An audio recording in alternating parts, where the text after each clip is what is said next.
Un día como hoy debemos celebrarlo con muchas antenas y con mucha energía. Además, hoy tenemos como 4 o 5 eventos astrológicos en simultáneo. 4 o 5 eventos que nos están llevando a tener una relación con el universo, a mirar hacia arriba, a conectar hacia la parte más sublime. Cómo podemos estar interpretando algo macro, porque cuando hablamos de planetas, cuando hablamos de constelaciones, cuando hablamos de una luna llena, pues efectivamente estamos hablando de algo macro, algo que está muy lejos, muy fuera, leones, incluso años luz de nosotros en cuanto a distancia se refiere. Pero qué impresionante el impacto que de manera circunstancial y sincrónica tiene con nuestra psique. Todo eso macro que está pasando afuera, cómo se interpreta con nuestro micro.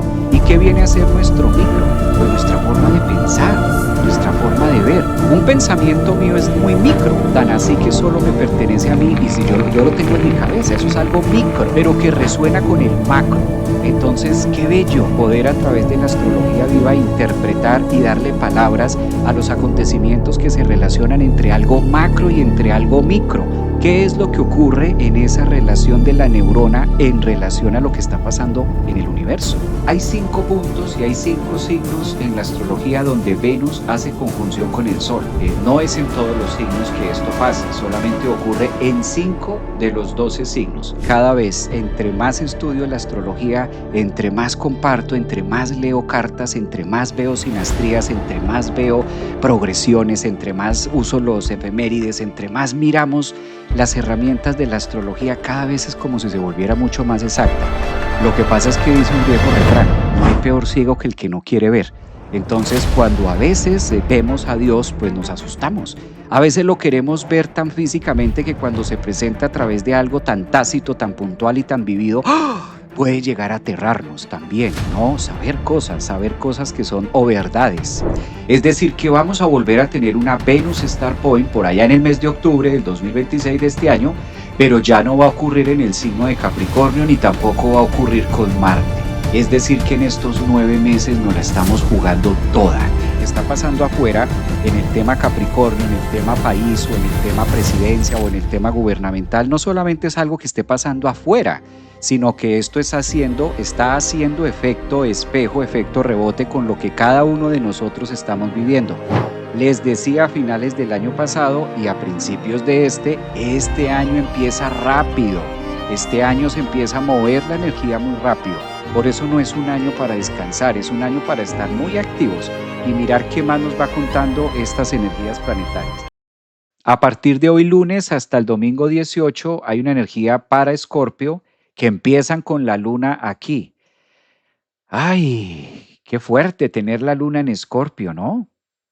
Empezamos hoy la semana lunes de luna con la luna en Escorpio, en un lugar donde a la luna no es como la más cómoda. Como que de todas las posiciones en el zodiaco, la luna en Escorpio, pues técnicamente luna en caída. Una luna que se debe trabajar mucho, unas emociones que se deben trabajar mucho, que se debe llenar mucho. Es el agujero que nunca se llena. Es esa bota que jamás se termina de llenar con algo. Bueno, todo el stellium le corresponde a Escorpio, muy matemático, muy financiero, muy estratega. Escorpio tiene una semana donde el universo le pide demasiado hacer en proyectos, planeaciones, investigaciones, en estudio, en números, estadística, fechas, todo como muy concreto. La casa 3 es una casa donde nosotros orquestamos los proyectos y donde nosotros gestamos nuevas cosas para hacerlas a futuro. Tanta energía en la casa 3 le está pidiendo a Escorpio esta semana que sea como muy aplicado. Entonces, si tienes energía escorpiana, planetas en Escorpio ascendente o eres de signo solar Escorpio, pues está siendo llamado al escritorio, y ser como muy estratega, como muy organizado. Tanta energía de Mercurio también está pidiendo hacer, pensar, analizar, ponerle fechas a las cosas, fechas. Recuerden que Mercurio, esta parte es interesante, Mercurio en Capricornio con Marte, con el Sol y con Venus, le dice a Escorpio, ponle fecha para que eso se pueda hacer. Quizás el reto más grande es que a veces Escorpio prefiere dejar que las cosas pasen y no atreverse a hacer cosas. Entonces, a enfocar la pasión, ascendentes, soles y lunas en Escorpio, enfocar toda su pasión en esa estrategia, en esos nuevos pensamientos que les permitan desarrollar habilidades que obviamente les sirva para lo que ustedes quieren hacer. La casa 3 es muy numérica, la casa 3 es de mucha planeación, la casa 3 requiere obligatoriamente que hagamos un meeting. La casa 3 exige que se haga una reunión con nuestra vida para saber cómo lo vamos a desarrollar. Yo sé que YouTube está lleno de Escorpio. Este YouTube está llenísimo de Escorpio. No, muchas personas tienen planetas en Escorpio, tienen la luna allí, son ascendentes, o hay algo que puedan tener ahí en Escorpio. Sí, total, maestro, también organizar y bajar a tierra esas ideas. Muy bien, etcétera, me gusta eso. Bajar, aterrizar esas ideas también los escorpianos.